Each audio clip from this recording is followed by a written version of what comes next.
नमस्कार साथियों, कैसे हैं आप सभी। स्वागत है आप सभी का। मैं अमित शुक्ला आप सभी के सामने उपस्थित हूं। एमपी पॉलिटी स्पेशल में एक और लेक्चर में लेकर आया हूं आपके लिए, और ये भी कोरिलेशन से ही रिलेटेड है। मध्य प्रदेश के विपक्ष के नेता आज अपन कोरिलेशन से याद करेंगे। इससे पहले मैं आपको विधानसभा के अध्यक्ष, विधानसभा के उपाध्यक्ष कंप्लीट करवा चुका हूं, और उससे भी पहले राज्यपाल, मुख्यमंत्री, चीफ जस्टिस, मुख्य सचिव, Lokayukta A to Z correlation से याद करवा चुका हूं। तो इसी क्रम में आज हम देखने वाले हैं मध्य प्रदेश के विपक्ष के नेता। अब देखिए, बहुत प्रश्न आते हैं यहां से, किसी भी एग्जाम में इनमें से 1 से 2 प्रश्न आते ही हैं, है ना। अब मैं वही बार बार आपको बोलता हूं कि आसान प्रश्न तो सब सॉल्व कर देते हैं, उससे आपकी रैंक नहीं बनती, उससे सिलेक्शंस नहीं होते हैं। ऐसे प्रश्नों को जो सॉल्व करेगा, तो कठिन प्रश्नों को सॉल्व करने वाला स्वाभाविक सी बात है रैंक में भी आगे बढ़ेगा और सिलेक्शन के चांसेस भी रहेंगे। अब तो नेगेटिव मार्किंग है, तो आप सोचो इतनी सारी चीजें, मुख्य सचिव हो गए, राज्यपाल, मुख्यमंत्री, अध्यक्ष, उपाध्यक्ष, विपक्ष के नेता, इनको रटोगे तो कैसे काम चलेगा। स्वाभाविक सी बात है कुछ ना कुछ तो भूल ही जाओगे। 90% चीजें तो भूल ही जाओगे, क्योंकि आप तो रट कर गए हो ना, कोई दिमाग तो लगाया नहीं है। तो इसीलिए बहुत बेहतर होता है कि कोरिलेशन से याद करो, और कोरिलेशन आपके लिए बहुत फायदेमंद रहता है। मैं क्लास में ही आपको कोरिलेशन को कई बार याद करवाता हूं, प्रैक्टिस करवाता हूं, फिर कुछ क्वेश्चंस भी देता हूं, तो आपके लिए बहुत अच्छे से काम हो जाता है। अब बात करते हैं विपक्ष के नेता। तो विपक्ष के नेता बहुत सारे हैं, इनमें कई सारे तो कई बार बने हैं, इसीलिए कोरिलेशन थोड़ा सा स्वाभाविक सी बात है 26 के अनुसार बड़ा रहने ही वाला है, लेकिन हमेशा की तरह बहुत आसानी से हम याद करने वाले हैं। तो लाइक, शेयर और सब्सक्राइब जरूर कर लीजिए चैनल को। हमारे टेलीग्राम चैनल पर भी जुड़ जाए, ज्ञानदूत एकेडमी अमित शुक्ला नोट्स पर। व्हाट्सएप चैनल हो गया, यूट्यूब पर जरूर सब्सक्राइब कर लीजिए, वरना आगे आपको पता ही नहीं चलेगा कुछ। इंस्टाग्राम, फेसबुक पर मैं बहुत जल्द आपके लिए बेहतरीन सीरीज लेकर आने वाला हूं, जहां पर 1-1 मिनट में हम बहुत कुछ कंप्लीट करेंगे। हमारी ऐप को अपडेट कर लीजिए, इंस्टॉल कर लीजिए, क्योंकि एमपी पॉलिटी का कोर्स, क्योंकि यहां पर एमपी पॉलिटी में 95% तो मैंने दे दिया है, लेकिन टेस्ट सीरीज हो गए, एमसीक्यूज हो गए, आज तक 2000 से लेकर 2026 तक के जितने भी एमसीक्यूज एमपी पॉलिटी के पूछे गए हैं, सब कुछ आपको ऐप पर बहुत जल्द मिलने वाला है, और बाकी यूनिट्स भी। तो सब्सक्राइब, इंस्टॉल सब कुछ करके रखिए, डिस्क्रिप्शन में लिंक देकर रखी है। चलिए भैया, जय श्री महाकाल सभी को। तो पहले तो मैं नंबर लिख लेता हूं, इसको आप 10 सेकंड के लिए बढ़ा लीजिएगा भले। मैं आपको बार बार बोलता हूं कि समय बचाने के लिए अगर आप डबल स्पीड में देखेंगे तो कोई सेंस नहीं रहेगा। आपने स्पीड बढ़ाकर कर तो लिया, लेकिन प्रैक्टिस कहां करी, तो प्रैक्टिस नहीं करी तो याद रहने वाला है ही नहीं। इसीलिए समय दो, और समय देने के बाद एक बार आपने इस लेक्चर को, जैसे विपक्ष के नेता पढ़ना है, तो एक बार आपने समय दे दिया, तो क्या होगा कि आगे इतना समय देने की आवश्यकता पड़ेगी ही नहीं। सीधी सी बात है ना। एक बार की बात और एक बार की मेहनत रहती है, जो कि हमें करना है ना। तो कोरिलेशंस को अपन जैसा कि कहानी बनाते हैं, और एक बार शुरू की बात याद रही तो सब कुछ आपको याद रह ही जाएगा। तो देखिए, यहां पर मैं ऐसे लोगों की बात कर रहा हूं, या ऐसे बच्चों की बात कर रहा हूं, फॉर एग्जाम्पल, जो बहुत अच्छी पढ़ाई करते हैं, अपने टारगेट को समय पर, ये कोरिलेशन की कहानी बता रहा हूं, है ना, स्किप मत कर देना। जय महाकाल सभी को। तो मैं ऐसे बच्चों की बात कर रहा हूं इस कोरिलेशन में, जो समय पर पढ़ाई करते हैं, समय पर पढ़ाई करने के साथ साथ अपना टारगेट कंप्लीट करते हैं। अब स्वाभाविक सी बात है कि अगर अपना टारगेट सही समय पर कंप्लीट कर लिया, तो शाम का समय घूमने का रहता ही है। कुछ बच्चे शाम को बाहर जाते हैं, कुछ बच्चे अपने घर पर बाहर दरवाजे पर अपने दोस्तों के साथ बैठे रहते हैं, है ना। तो ये सभी चीजों को कोरिलेशन में हमको देखना है। यहाँ पर कुछ शब्दों का यूज करूंगा, तो वो शब्दों को हमको पढ़ाई के रूप में विद्यार्थी के लिए लेना है, जो कि धीरे धीरे समझ में आएगा। तो बड़ा कोरिलेशन है, इसलिए हम थोड़ा सा समय लेंगे। तो इस लेक्चर को भी 2 भाग में ही कंप्लीट करेंगे। पहले मैं कोरिलेशन कंप्लीट करके विपक्ष के नेता की कुछ जानकारियां, जो कि एग्जाम पॉइंट ऑफ व्यू से बहुत महत्वपूर्ण है, देखने वाले हैं। तो मैंने क्या बोला कि हम ऐसे बच्चों की बात कर रहे हैं जो पढ़ाई लिखाई में बहुत अच्छे हैं। तो मैं आपको बोल रहा हूं, जो भी देख रहा है, कि याद रखो तुम, है ना। इसमें कंफ्यूजन क्या होता है, कई सारे बार बार रिपीट हुए हैं। अब मान लो एक ही बार याद करके गए और पूछेगा, जो कि कितनी बार आ चुका है, कैसे याद रखोगे, इसलिए तो मैं आपसे बोल रहा हूं, जो आप देख रहे हो, याद रखो तुम चंद्र की तरह प्रतापी हो। अब आपके लिए बोल रहा हूं तो भैया स्वाभाविक सी बात है, आपको याद रहेगा इसी। याद रखो तुम चंद्र की तरह प्रतापी हो। रिपीट कर रहा हूं, चंद्र की तरह प्रतापी हो मतलब बहुत अच्छा पढ़ाई कर रहे हो, जैसा मैं बोल रहा हूं वैसा कर रहे हो, टारगेट पूरा कर रहे हो। और अगर टारगेट पूरा कर रहे हो तो तुम वीर भी हो, क्योंकि रिवीजन करना सबसे कठिन काम होता है, सबसे कठिन। याद रखो तुम चंद्र की तरह प्रतापी हो और वीर हो। और अगर वीर और चंद्र के तरह प्रतापी हो, इसका मतलब क्या है कि आपने सब काम समय पर किया है, पढ़ाई करी है, टारगेट कंप्लीट कर लिया है। अब अगर आप वीर हो, चंद्र की तरह प्रतापी हो, तो मैंने क्या बोला था, कहीं भी टारगेट आप पूरा करोगे तो बहुत स्वाभाविक सी बात है कि आप फिर शाम को या तो घूमने जाओगे या फिर द्वार पर बैठोगे, सखा के साथ, दोस्तों के साथ बैठोगे और सभी चीजें करोगे। तो याद रखो तुम चंद्र की तरह प्रतापी हो और वीर हो। ठीक है, रिपीट कर रहा हूं, याद रखो तुम चंद्र की तरह प्रतापी हो और वीर हो। और वीर लोग क्या करते हैं, तो फिर से रिपीट कर रहा हूं मैं, और वीर लोग शाम को, है ना, ध्यान से सुनना, याद रखो तुम चंद्र की तरह प्रतापी हो और वीर हो, और वीर लोग शाम को द्वार पर अपने चरण रखकर, रिपीट करते हैं यहां तक, है ना, याद रखो तुम चंद्र की तरह प्रतापी हो और वीर हो, और वीर लोग शाम को द्वार पर चरण रखकर, है ना, सखा के साथ सदा जोश में बैठे रहते हैं।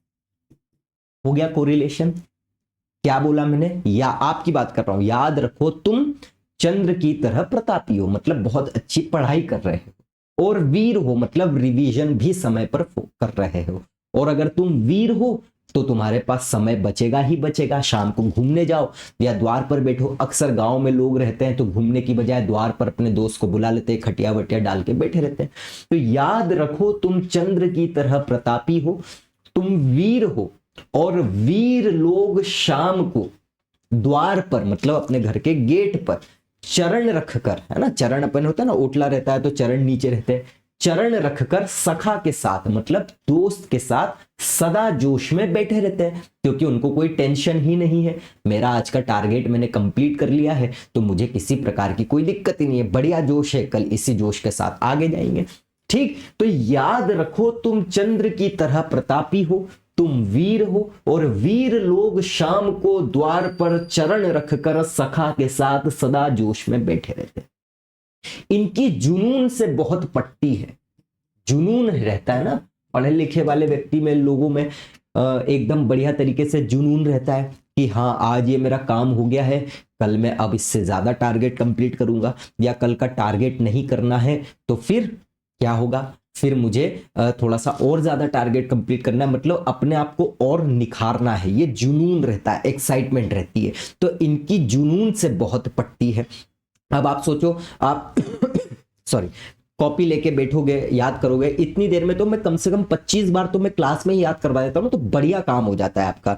तो मेरे साथ बोलना है, फिर बिना देखे एक बार बोलना है, फिर बिना देखे रफ में करना है कंप्लीट। गलती होगी, स्वाभाविक सी बात है, गलती होगी, सही, कोई दिक्कत नहीं, गलती से ही तो अपन सीखते हैं।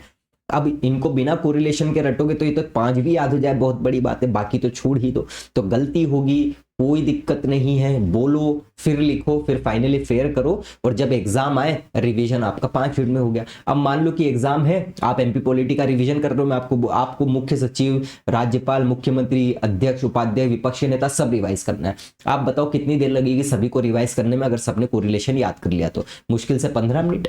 15 मिनट भी बहुत है, एक एक मिनट सबके लिए लगेंगे, है ना, तो ये काम हो जाता है। तो याद रखो तुम चंद्र की तरह प्रतापी हो, तुम वीर हो, और वीर लोग शाम को द्वार पर चरण रखकर सखा के साथ सदा जोश में बैठे रहते हैं, है ना, इनकी जुनून से बहुत पट्टी है। अब बताओ ये बातें आपको कौन बोल रहा है, अगर आपको बोल रहा हूं मैं तो ये बातें आपको किसने बोली है, किसने बोली है? आप सोचो कि ये अभी भी कभी भी याद करोगे आप, फॉर एग्जाम्पल अभी याद कर रहे हैं, है ना, तो ऐसा आपको मैंने कब बोला था, अगले दिन अगर आप रिवाइज करोगे तो याद रखना एक दिन पहले ही मैंने ये लेक्चर पढ़ा है, कभी भी पढ़ रहे हो, एक महीने पहले पढ़ा हो, रिवाइज कर रहे हो एक महीने बाद, तो आप ये सोचना कि मैंने कल ही पढ़ाया है आपको, है ना। तो इनकी जुनून से बहुत पटती है, तो आपको ये सब बातें कौन बोल रहा है, मैं बोल रहा हूं। कब बोला, एक दिन पहले, ऐसा कल, ठीक है, किसने बोला था, शुक्ला जी ने बोला था। कौन शुक्ला जी, तो मैं शुक्ला ही, है ना, अमित शुक्ला। तो नाम इसलिए कंफ्यूज, अब देखो सब बहुत सारी जगह शुक्ला है, बहुत सारी जगह राम है, बहुत सारी जगह श्यामा चरण शुक्ला शुक्ला शुक्ला बहुत बार आता है, तो कंफ्यूजन रहता है ना। तो ऐसा कल शुक्ला जी ने बोला था, रिपीट करें, 10 सेकंड रिपीट में लगते हैं लेकिन कोई दिक्कत नहीं होगी। तो याद रखो तुम चंद्र की तरह प्रतापी हो, तुम वीर हो, और वीर लोग शाम को द्वार पर चरण रखकर सखा के साथ सदा जोश में बैठे रहते हैं, इनकी जुनून से बहुत पटती है। ऐसा कल किसने बोला था, तो शुक्ला जी ने बोला था। ठीक, अब स्वाभाविक सी बात है यहां पर प्रश्न आना चाहिए, सब तो मुझे नहीं जानते हैं, तो कौन शुक्ला जी, तो शुक्ला लिखना नहीं है, है ना, बस अपने आप से एक प्रश्न पूछ लेना, कौन शुक्ला जी। अब आपको बताऊं मैं क्या करवाता हूं, ऐसी चीजों को, कठिन कठिन चीजों को याद कैसे करवाता हूं, जमवाता हूं, है ना, क्या करता हूं, जमवाता हूं, बार बार बोलता हूं कि गौर से सुनो, गौर से जुनो सुनो, क्रम में मैं आपको जमवा दूंगा, है ना, सब चीजें मैं आपको बोलता हूं। तो क्या है, फिर से रिपीट कर रहा हूं, ऐसा कल शुक्ला जी ने बोला था, ये सभी बातें। तो कोई पूछता है कौन शुक्ला जी, ठीक है, तो क्या बोलेंगे, आप क्या बोलोगे, उत्तर क्या दोगे, वही जो क्रम में सजा देते हैं, ये अपन क्रम से ही सजा रहे हैं, और गौर से सुनवाकर जमा देते हैं।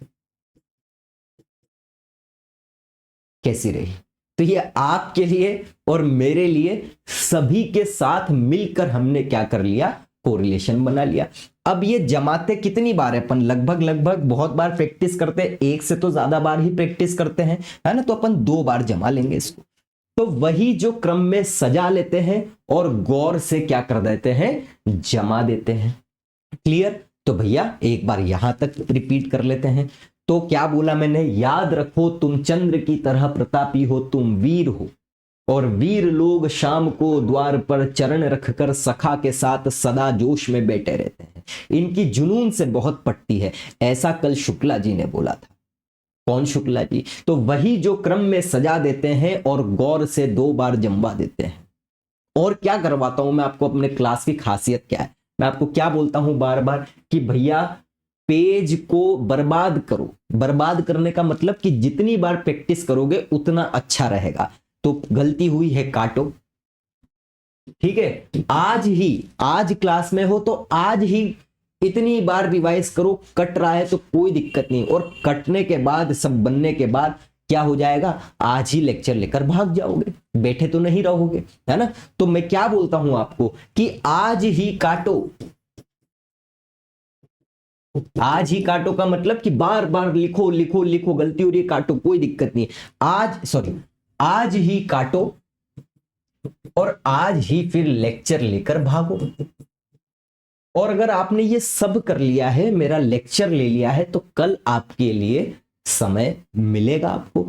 तो और फिर कल गोविंदा की पिक्चर देखो उमंग के साथ, मतलब जोश के साथ, यहां पर उमंग हम ऐसे ले रहे हैं। ये 26 के 26 आपके याद होंगे।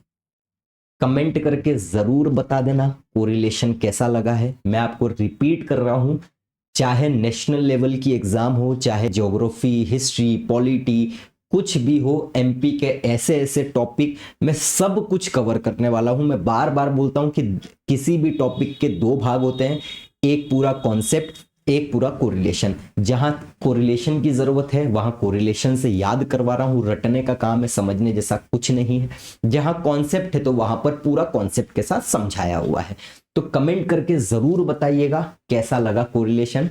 अब इसको आप बिना देखे 2-3 बार बोलो, फिर बिना देखे लिखो, गलती हो कोई बात नहीं, फिर से लिखो, फिर फेयर कर लेना, है ना। फिर मैं कुछ क्वेश्चंस दे रहा हूं, उसको उत्तर दे देना भैया, बढ़िया तरीके से काम आपका हो जाएगा। कुछ प्रश्न है और इनके बाद इनकी कुछ जानकारी भी हमको देखना है। तो रिपीट कर रहा हूं, कितना आसान कोरिलेशन है, आपसे बोल रहा हूं मैं कि याद रखो तुम चंद्र की तरह प्रतापी हो, तुम वीर हो, और वीर लोग शाम को द्वार पर चरण रखकर सखा के साथ सदा जोश में बैठे रहते हैं, इनकी जुनून से बहुत पटती है। ऐसा कल शुक्ला जी ने बोला था। कौन शुक्ला जी? वही जो क्रम में सजा देते हैं, ठीक है, गौर से 2 बार जमवा देते हैं, बोलते हैं आज ही काटो आज ही भागो, कल गोविंदा की पिक्चर देखो उमंग के साथ। ठीक, तो ये हो गए पूरे के पूरे, है ना। विश्वनाथ यादव राव तामसकर, पूरे के पूरे A to Z Umang Singhar तक आपको याद हो जाएंगे, है ना। यहाँ पर आज आ रहा है, यहाँ पर जमुना देवी आ रहा है, यहाँ पर अजय सिंह आ गए, फिर से अजय सिंह आ गए, है ना। तो ये सब के सब कंप्लीट हो जाएंगे। गौरी शंकर शेजवार आ गए, यहाँ पर सब है, ठीक है। विक्रम सिंह है, श्यामाचरण शुक्ला जी है, सुंदरलाल पटवा है, अर्जुन सिंह है, सब के सब है ना। फिर सखलेचा जी है, बहुत, वीरेंद्र सकलेचा, सब कुछ है यहाँ पर। कितनी बार भी रिपीट हो रहे हैं, सब आ जाएगा। तो देखते हैं हम। याद रखो तुम चंद्र की तरह प्रतापी हो, तुम वीर हो, और वीर लोग शाम को द्वार पर चरण रखकर सखा के साथ सदा जोश में बैठे रहते हैं। शब्दों से ही काम होगा कोरिलेशन का आपका। एग्जाम में दिमाग बोलेगा ही नहीं कि ये सही है या गलत है, सीधा सही उत्तर आपको मिल जाएगा। गलत होने के चांसेस ही नहीं है। हाँ, मूर्खता कर दो तो बात अलग है ना। याद रखो तुम चंद्र की तरह प्रतापी हो, तुम वीर हो, और वीर लोग शाम को द्वार पर चरण रखकर सखा के साथ सदा जोश में बैठे रहते हैं, इनकी जुनून से बहुत पटती है। ऐसा कल शुक्ला जी ने बोला था। तो एक बार अपन ने शुक्ला ले लिया तो श्यामाचरण शुक्ला ही रहेंगे, कॉमन सेंस की बात है। इधर अपन ने श्यामाचरण शुक्ल के लिए चरण ले लिया है, एक बार श्याम ले लिया है, तो वहीं से कॉमन सेंस है कि यही वाले शुक्ला रहेंगे। वीर अपन ने 2 बार अलग तरीके से ले लिया है तो वो हो जाएगा। अर्जुन सिंह अपन ने अलग अलग 2 बार ले लिया है। कैलाश जोशी के लिए अपन ने और पटवा के लिए 2 बार अलग अलग ले लिया है ना। वही जो क्रम में सजा देते हैं तो शेजवार ही आएगा, स्वाभाविक है ना। गौर से जमवा देते हैं, कितनी बार? 2 बार।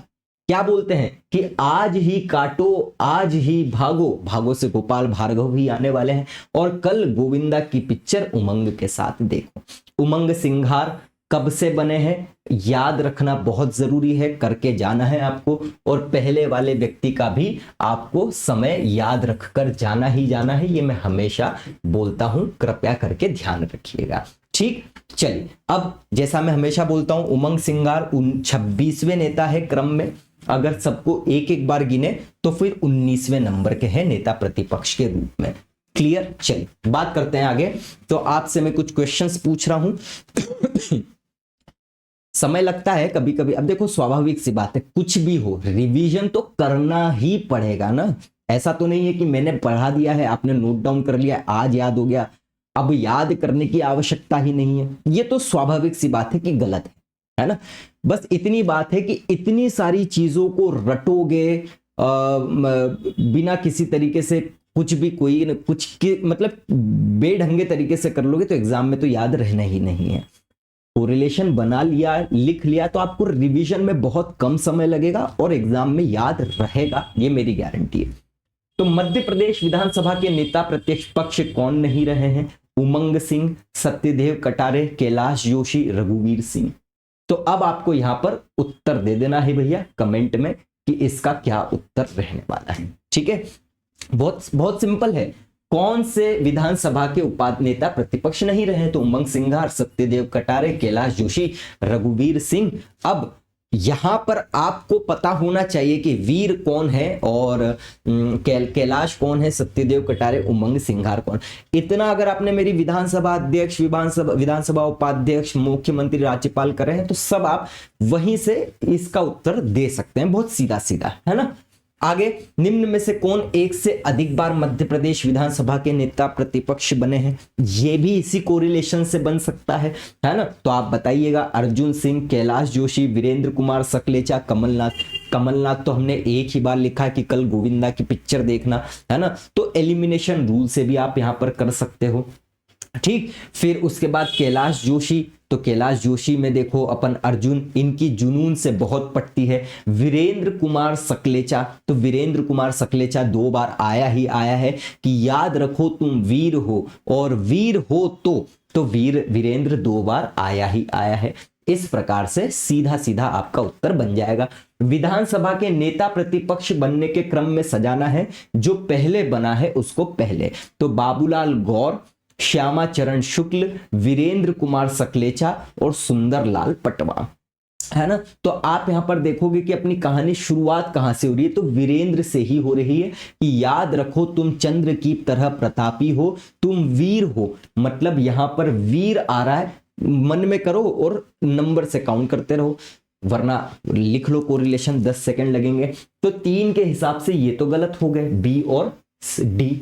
ठीक है, तो वीरेंद्र कुमार सकलेचा। आगे अगर हम देखें तो बाबूलाल गौर से, गौर और पटवा, तो ये तो बहुत लेट आएंगे ना। हमको तो श्यामा चरण शुक्ल, हम तो वीर लोग शाम में घर पे बैठे रहते हैं ना, तो उस हिसाब से तो हमारे लिए दूसरे नंबर का व्यक्ति आना चाहिए। काम खत्म हो गया। ऐसे आपका कोरिलेशन बन जाएगा। निम्न को उल्टे क्रम में सजाना है, मतलब जो पहले बना है वो पहले आपको सजाना है, मतलब जो बाद में बना है उसको पहले रखना है। तो करना कुछ नहीं है, सीधा सीधा जो शुरुआत में बना है उसी को शुरुआत में रखो और फिर उल्टा लगा दो, तो उत्तर आपका बन जाएगा। तो इसको आपको कमेंट में उत्तर देना है। तो कमेंट में उत्तर देने के साथ आप मुझे कमेंट में ये भी बताना आपको ये कोरिलेशन कैसा लगा। क्लियर? चलिए, तो अब अपन कुछ बातें देख लेते हैं नेता प्रतिपक्ष के संबंध में, और साथ ही साथ हम ये भी देख लेते हैं कि हर एक विधानसभा विपक्ष के नेता के बारे में कुछ छोटी छोटी सामान्य जानकारी। अगर ये आपको याद है तो आप चाहे तो स्किप कर सकते हैं, यही तक रखें। बेहतर है कि देख लो, है ना, डबल स्पीड में देख लो, इसके बाद कोई दिक्कत नहीं है।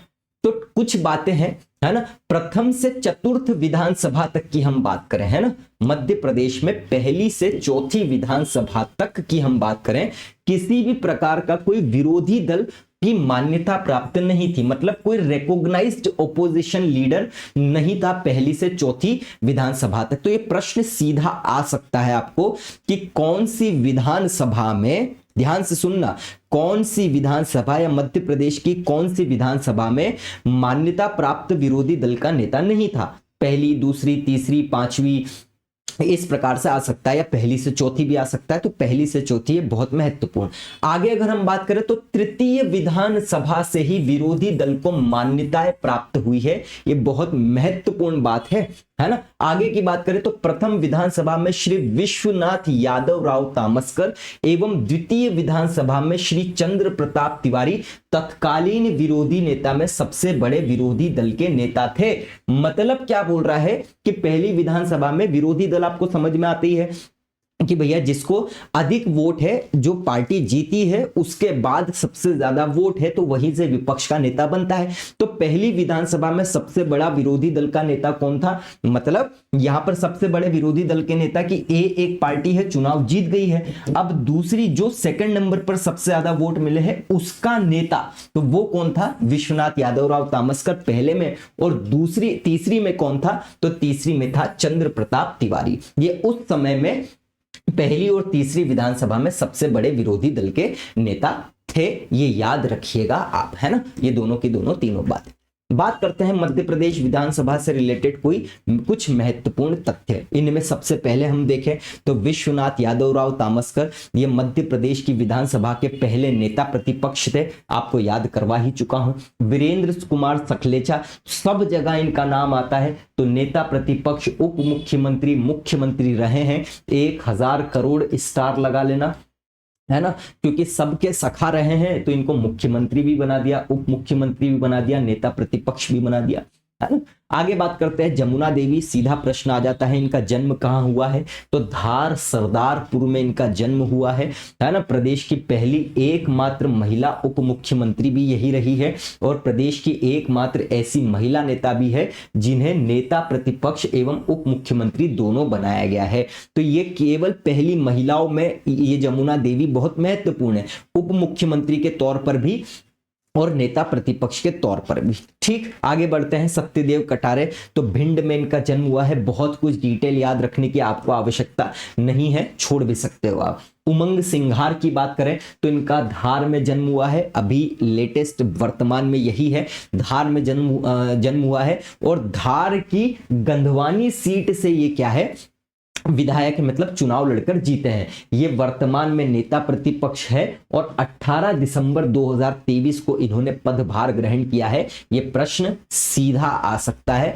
हमेशा बोलता हूं पहले वाले दूसरे वाले की लास्ट वाले की सब बातें याद होनी चाहिए।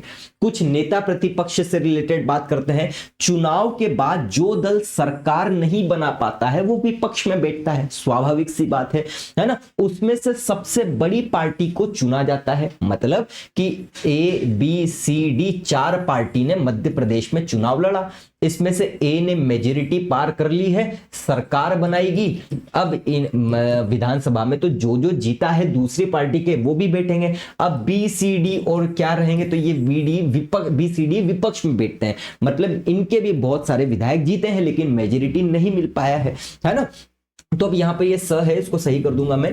इस पद के लिए उस दल के पास सदन की कुल सीटों का कम से कम 10वां हिस्सा होता है। कहने का मतलब ये कि जैसे विधानसभा की 230 सीटों में से अगर 1/10 हिस्सा कोई जीत जाता है, मेजॉरिटी, तो मेजॉरिटी सरकार बना ली है इसने। लेकिन दूसरे की पार्टी की बात कर रहे हैं सेकंड नंबर पे, कि अगर कुल विधानसभा या कुल सदन का 1/10 हिस्सा जीतता है तो वो फिर बहुमत वो सेकंड नंबर पर मान लिया जाता है और विपक्ष का दल का नेता उसी में से क्या करता है, चुना जाता है। संविधान में इसका कोई उल्लेख नहीं है ना, विपक्ष के नेता का संविधान में कोई उल्लेख नहीं है, लेकिन सरकार के द्वारा इसको वैधानिक दर्जा किसके द्वारा दिया गया है, विपक्ष के नेता वेतन और भत्ते अधिनियम के द्वारा 1977 में यह अधिनियम लाया गया और इसके द्वारा वैधानिक दर्जा दे दिया गया है ना, संवैधानिक नहीं वैधानिक रूप से। और क्या बात कर रहे हैं, तो ये जरूर याद रखिएगा 1000 करोड़ स्टार लगा लेना है ना। वीरेंद्र कुमार सखलेचा, द्वारका प्रसाद मिश्र, कैलाश जोशी, अर्जुन सिंह, श्यामा चरण शुक्ल, सुंदरलाल पटवा, कमलनाथ, बाबूलाल गौर, ये सभी ऐसे व्यक्ति हैं जो मुख्यमंत्री तो रहे ही रहे, नेता प्रतिपक्ष भी रहे। क्या आपके लिए नाम याद करने की आवश्यकता है? नहीं, क्योंकि आपको तो नेता प्रतिपक्ष के नाम भी याद है, मुख्यमंत्री के नाम भी याद है, तो काम हो गया खत्म, कोई दिक्कत नहीं है। वीरेंद्र कुमार सखलेचा जो है ये 3 बार नेता प्रतिपक्ष रहे हैं। क्लियर? तो ये महत्वपूर्ण बातें हैं जो कि आपको याद रखनी चाहिए, किसके लिए, मध्य प्रदेश के विपक्ष के नेता के लिए। आगे अगर हम देखें तो यहां पर कहा गया, हाँ, तो ये वीरेंद्र कुमार सखलेचा अपन ने देख ही चुके हैं है ना। यहाँ पर वीरेंद्र अपन ने 2 बार वीर ले लिया था और इधर सखलेचा ले लिया था, तो यहां से आपके लिए काम बहुत ही आसान हो जाएगा। ठीक, क्योंकि सखलेचा अगर नाम याद है तो वो वीरेंद्र के लिए, और कोई सखलेचा तो किसी राजनीति में मध्य प्रदेश में है ही नहीं। चले भैया, तो ये होता है कंप्लीट। लाइक शेयर और सब्सक्राइब जरूर कर दीजिएगा। मिलते हैं अपन अगले लेक्चर में बहुत ही शानदार आगे के कोरिलेशंस के साथ। तब तक के लिए जय हिंद, जय भारत, जय Mahakal. Thank you so much.